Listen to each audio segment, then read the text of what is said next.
Now, the BBC News at 6 with Jane Hill.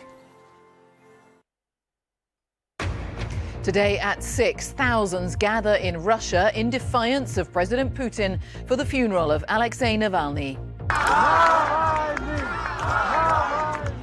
Crowds cheered the name of the opposition leader who died in prison. We'll have the latest from Moscow, also tonight. George Galloway is duly...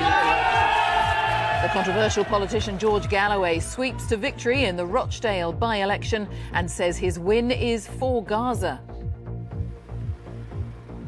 We'll assess the results here in Rochdale as the Prime Minister gives a speech in Downing Street in just the last few minutes, in which he says extremism in all its forms isn't British. Formula One's Christian Horner still in the spotlight as Red Bull prepares to defend its 2 world titles. Record-breaking rainfall, how warm weather is bringing us wetter conditions. Won't you make me dizzy from your kisses? And could this be a Eurovision winner? Ollie Alexander unveils his song, which is this year's UK entry.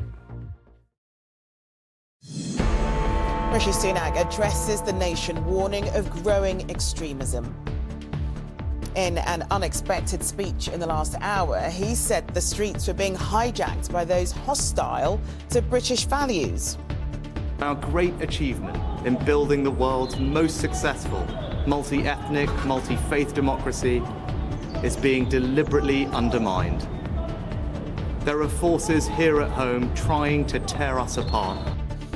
Well, despite the strong words, the Prime Minister's speech was light on substance and even lighter on meaningful change, policy or legislation.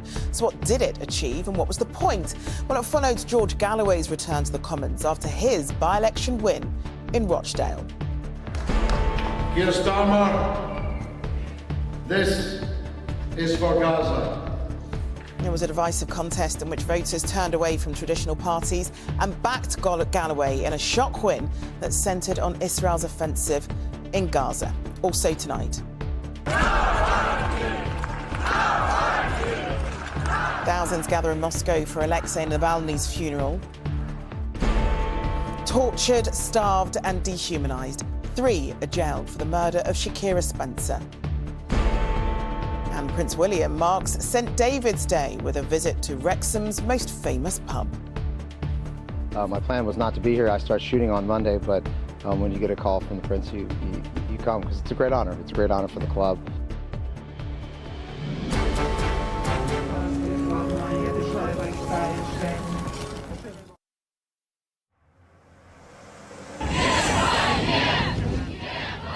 Thousands defy warnings from the Kremlin to mourn the anti-Putin opposition leader Alexei Navalny after his suspicious death in a Russian prison.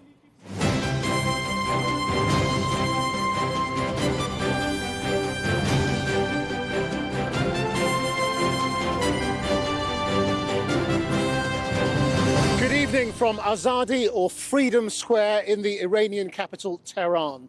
Our main news tonight comes from Moscow, where crowds of people have dared to chant "Putin is a murderer" and "Russia without Putin" at the funeral of Alexei Navalny. There have been scores of arrests, and not just in Moscow, as people mourn Navalny in other cities too. Tonight, his supporters inside Russia and Western governments pay tribute to the man who dared oppose Putin. Also tonight, it is election day here in Iran. The polls have just been kept open until midnight in the hope that more people will vote. But turnout is low, as many say there's no point in voting for a system with no real choice. Yes, we want change, but we don't see any future for this election. And British democracy produces its own bizarre moment as George Galloway wins the Rochdale by-election campaigning about Gaza, and Labour's leader apologises for choosing a candidate he then abandoned over his controversial position on Israel.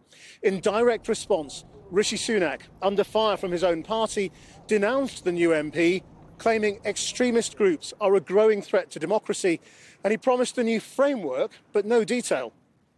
And it is beyond alarming that last night the Rochdale by-election returned a candidate who dismisses the horror of what happened on October the 7th.